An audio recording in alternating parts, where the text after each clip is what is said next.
All right, contractors, this is for the DIY to educate themselves on what to ask the contractors. Contractors, you want to build something like this when the lot's too low and there was a forced walkout. All right, in those pictures, you could see that the water was up on this step.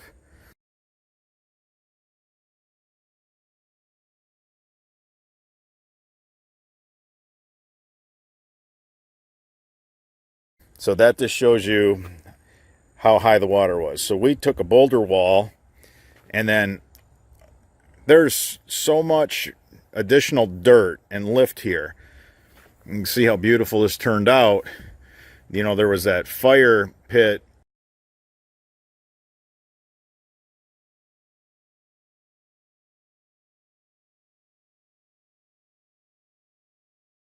in the pictures.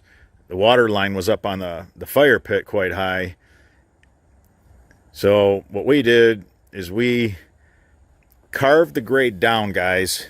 We graded it really hard towards this back retaining wall. We took all that additional fill and put it right up over the wall.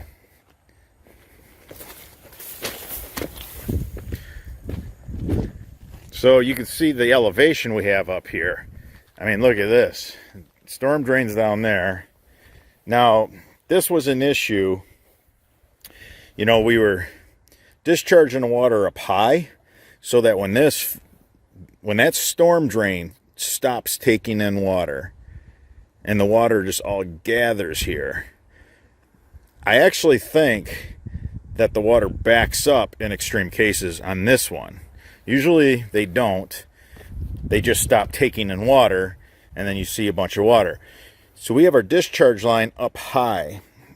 Just, you know, I didn't want it to be underwater. It would work underwater, but it works much better when there's no resistance. I don't have much head, because you figure there's our cast iron frame and grate.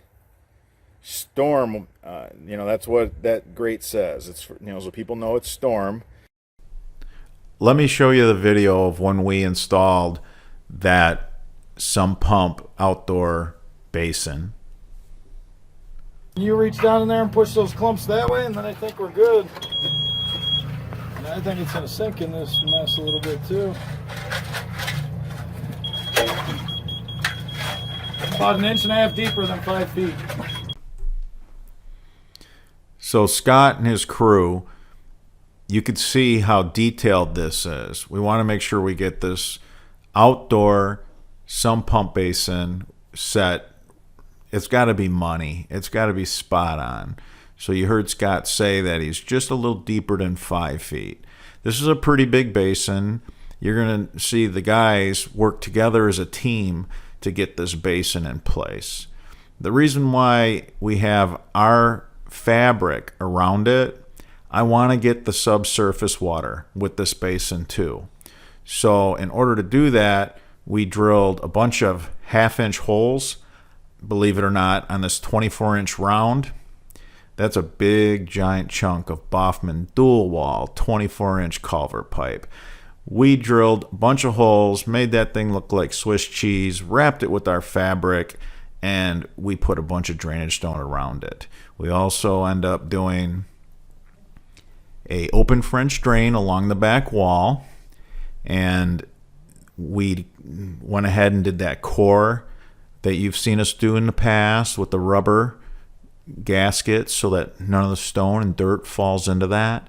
And we put a cement floor in on that. Matter of fact, that's why that weighed so much. We actually fabbed this stuff up and then bring it to the job.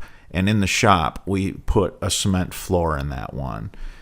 We're going to throw this iron frame so that we can notice how there's a grate there. We were building this during the rainy season. It was unfortunate, but sometimes it goes like that.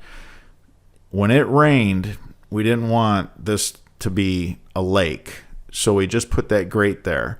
Once we got our open French drain in, we no longer needed the grate, and we went to a solid cover.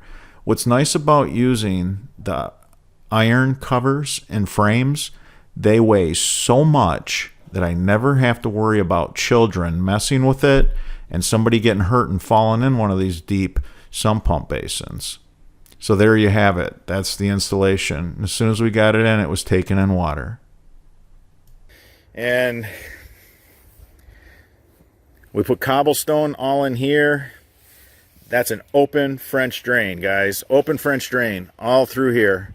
And then we got this with a really nice pitch.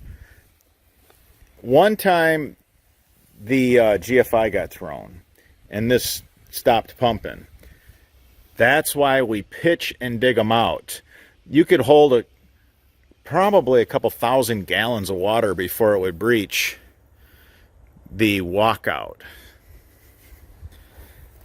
Our favorite block, the Keystone. You know, the Fent here in Michigan distributes. Did what we call waterfall steps into the pool yard. They had some broken concrete, so we went ahead and carried the brick through there. You know, it really did turn out nice. Matter of fact, this was almost like a blessing in disguise for the homeowner, because then they ended up with this beautiful outdoor living space, much more so than what they had going on before. And look at that, just gorgeous, gorgeous, gorgeous. So everybody that came and saw the pictures and were here with their measuring wheel and a tape measure, they looked at the homeowner and said, okay, what do you want me to do? They all turned and ran. Not a one came back with anything, because the homeowners were like, no, you tell us what we need to do. Oakland Township, Michigan, went to Oakland Building Department, fix it with landscape treatment. That's what they said. Look how high this is. Look how nice that's built up. So then they went to county. Let's not go to Oakland Township Building Department. Let's take this to county. County didn't have anything for them. County's like, look at the elevation, the lift. So guys, there's nothing in the code book about this. And the whole reason why they want to fix it with landscape treatment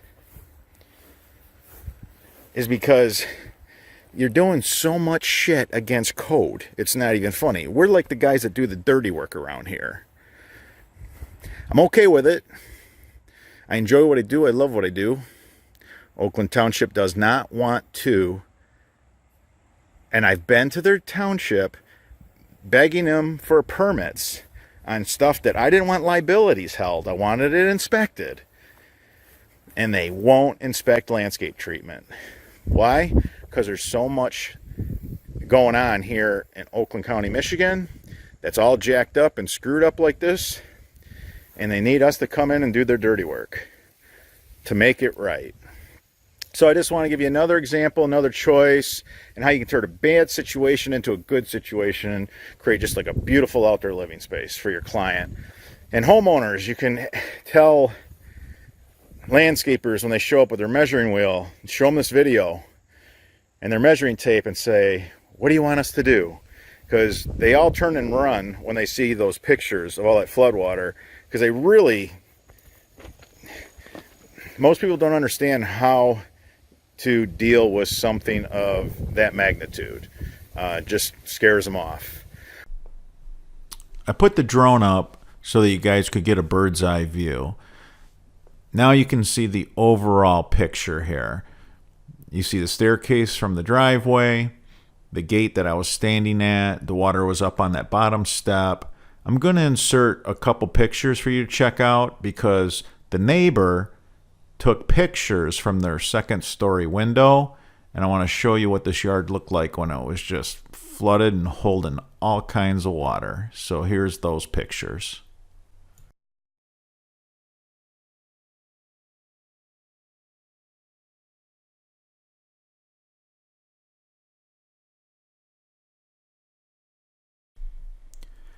So now you see why we had to change the elevations of this yard.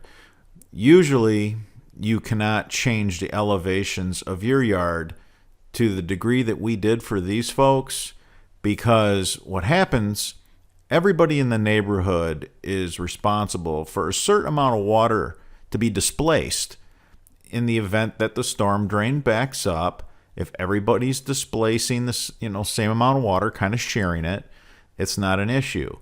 Well, what happened was there's a pool to your right. You can see a little bit of the deck and the fence around it. Not the homeowner I worked for, but behind them. They used to displace a fair amount of that water along with my client. Once they put that pool, that in-ground swimming pool in, they had to elevate the whole yard in order to do that.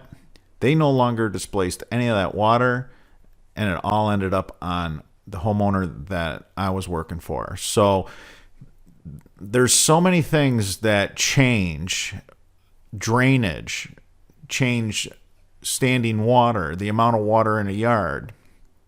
But one thing I want to make clear in this video, when you have a contractor tell you, move, put your house up for sale, I hate that. I hate when they do that. You pick the house that you love with the school district that you want your children in. It's part of you. It's your personality. You picked that house because you fell in love with the architectural structure. Then you got some clown that comes in with a measuring wheel and a measuring tape, and he doesn't know how to handle the situation. He tells you to sell your house. Guess what? These people, they absolutely love their house.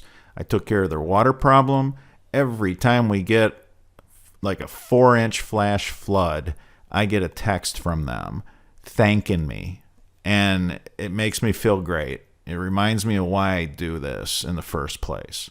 So, again, usually changing your topals, like when you talk about all the elevations on your topal, you're not supposed to change them to this degree. But like I mentioned when I was on the ground, giving you a walkthrough, they want us to do their dirty work here in Oakland Township, Michigan.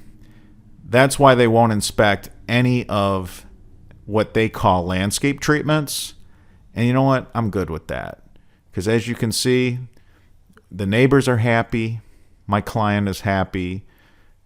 And here, this was something that they couldn't do anything about. Their infrastructure wasn't handling it. The money wasn't there to reconstruct what was obviously a system that never could handle the water in this neighborhood to begin with.